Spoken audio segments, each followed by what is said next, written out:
We need to talk. Me to the collective you. There's a problem in gaming and we need to talk about it. And it's us.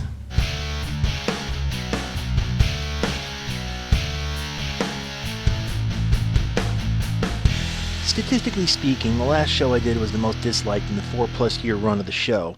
It had the highest ratio of dislikes to views, and it also had the most comments going after myself for the show, and most of them ended with challenges to engage. It kind of felt like I was being called out of a bar for a fist fight or something. And really, for what? Being critical of gamers? Really, what else could I have expected? And I guess that's what we need to talk about. I mean, I guess it's cool to rage at an ancient title, and it's cool to watch some guy complain about a console as long as it's not the one that you own. But how dare someone, anyone, criticize the gaming population as a whole? Stop. Okay, I can already hear some of you saying, well, I don't do that. I'm not talking about you specifically. I'm talking about gaming as a population. And how does the phrase go? When you lay with the dogs, you get fleas.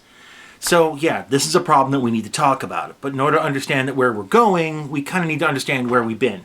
I'm going to start back in the 80s because I remember a news program called Nightline running shows that just blasted arcade games and arcade culture for being too violent, a hotbed for gang violence. And I really, really wish I could find that episode, but so far I haven't been able to find it. But this is how mainstream media saw arcade culture. It was dangerous, it was a hotbed, it needed to be stopped. Fast forward to the 1990s. In 1993, video games were called in front of the Senate hearings because the games were too violent. And the end result was the government saying either you regulate yourselves or we're going to do it for you. And the ESRB was born. And to this day, whenever there's a mass shooting, what argument is trotted out? Video games are a cause of it. Yeah. Politicians, news anchors, so-called experts, they flood the media with the scapegoat of an answer to explain why a disturbed person does something horrific, and gamers are saddled with the blame. So there's sort of an underlying culture of victimhood here. Let's not mince words about this. Gamers are used to getting kicked around in the media. So when anybody in the media opens their mouths and start talking about gamers, we have this collective, oh boy, here we go kind of thing going. And regardless of what they have to say afterwards, we have a predisposition to believe that everything they're going to say is going to be negative. I'll pick the obvious name here, Anita Sarkeesian. If you just rolled your eyes, then you know exactly what I'm talking about. For the one person who might not have heard of her, she made these videos that were critical of video games.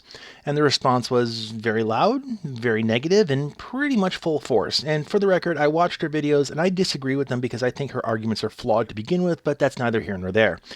Okay, maybe I should make this a little more personal instead. Last week, I ran an experiment on my channel. I hastily put up this video called Top 10 Reasons Why Gamers Suck.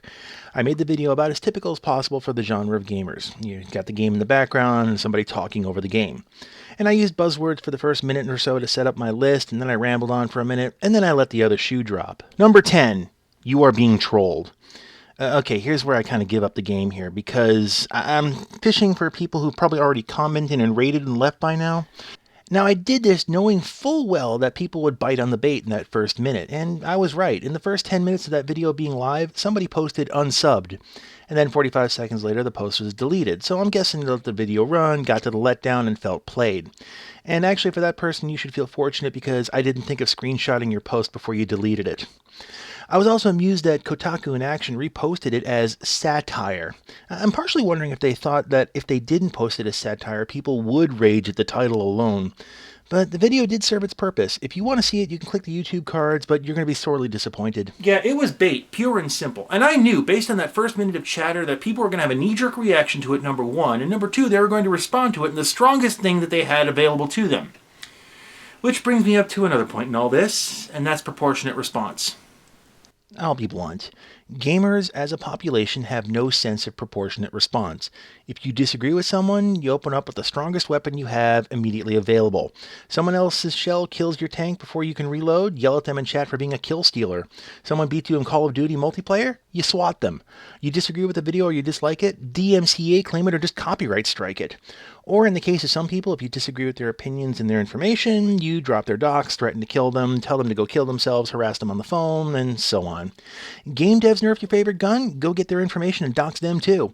And even then, it's a double-edged sword for game devs, because you don't go on social media, you get eaten alive for being too distant. You go out on social media, you get eaten alive from people harass the hell out of you because they didn't like one small detail of your game. In gamer culture, there's only two modes of response. The internet in general is binary culture. You have on or off, 1 or 0, black and white. Gamer culture just goes that extra step where the response is either none or launch the nukes. There is no in between. Now, you could just say that that's just internet culture, but to me, that's a cop-out. That's the equivalent of saying, well, everyone else is doing it, so I can do it too. If I use that defense, you'd call me out on it too. There is a lot more I would like to talk about here, too. Generally speaking, gamers just have this need to win. They need to be right. Even when the evidence is overwhelming that they aren't, gamers need to be the most powerful. But I really don't want to make this a full hour video, and it really doesn't solve anything. So really, what is the issue here? Why can't gamers take criticism? The victim complex plays into this because I feel like it's buried deep within the culture, but I also think that for modern gamers, a lot of our lives are tied into these games now. Now think about this for a moment. How many hours do you spend a week playing a video game? How about a month? How about a year? How many hours have you sunk into an MMO? Have you ever skipped out on something in the real world because you needed to raid or your guild needed you? Have you ever stood in line for hours before a midnight release? Do you have an app on your phone tied into an MMO? Add up all the time and the emotional investment and the back history of being burned by the media and the persecution complex and the fact that game devs at all levels are using Skinner-type techniques to create addiction-style play, the geek fallacies that everyone has to love my thing as much as I do. There's a lot in play here. That's what I'm saying. There's no magic bullet in this. It's more like a shambling mound. There's one more thing in play that really I find more disturbing, but I also find probably more realistic in all this. Gamers don't want to be mainstream. Once again, hear me out, because this is a hard pill to swallow, especially when you see people scream about getting legitimacy in esports, but it explains a lot of the social behavior of gaming as a population. A lot of gamers sink into the game world because the real world has shunned them to one level or another. You know, that whole who wants to hang out with a nerd thing. But in the game world, they're important. They're needed. They are valuable. All the things that they feel they can't get in the real world, they get in the game world. So when someone else encroaches on their safe place, what else are they going to do other than retaliate? Add that to the lack of accountability for someone's online actions, and of course they're going to retaliate with the biggest weapon they have. And this accounts for things like the misogyny, the racism, and so on. It's not about hating somebody or hating a group of people. It's about self-preservation. Yeah, okay, I know this doesn't account for everyone, but it certainly does for the most vocal and the most extreme.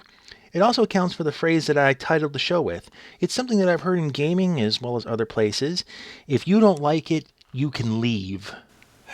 But that phrase is basically saying, yes, we're going to act like spoiled children, and we know that it's an issue, but we're not going to change because reasons, and you better get used to it. It's basically saying the mainstream can love us or they can leave us. Or more correctly, it's saying no outside thoughts allowed. Conform or leave. This is what children do. And what's more disturbing is that the gaming culture as a whole actually approves of this by silence. It's kind of funny. These are the same people who tell me toughen up buttercup when I complain about online behavior, and yet they can't take criticism from another gamer, let alone a media critic. What's even funnier is that this is predictable. I honestly believe a lot of these media attacks on gaming are calculated to get that nerd rage response. When a pebble of criticism is thrown, gamers circle the wagons and they protect what they think is important. Keep in mind, it's not about the games, it's about the gamer, their own psyche. They shun all of the outsiders, anyone not like themselves, and they protect what they hold dear. Keep them out, don't even let them have a voice. Any perceived attack needs to be killed outright to defend the place they feel safe and wanted, and this is a dead-end policy. Look, I've seen this movie before. I know how it ends. Now, I'm not saying that gaming has to become a touchy-feely, politically correct landscape, but what I am saying is that gamers need to let go of the past and embrace reality. The reality is that pushing the world away with sexist or racist or religious jokes only hurts the community as a whole in the end. It pushes away people who could help you make your hobby even cooler, people you wouldn't even give a chance to normally. The reality is that people will criticize gaming, gamers, and gamer culture. Get used to it. When I see anti-gaming videos or highly critical gaming videos, I'm thinking, bring it on. Bring your best argument to the table. Come on, hit me with it. I can take it. And I'm either going to refute your argument and blow holes in it, or if you've got a very good point, and some of them do, I can make adjustments. It's really not that difficult unless you're completely unwilling to do so. Evolve or die, you choose.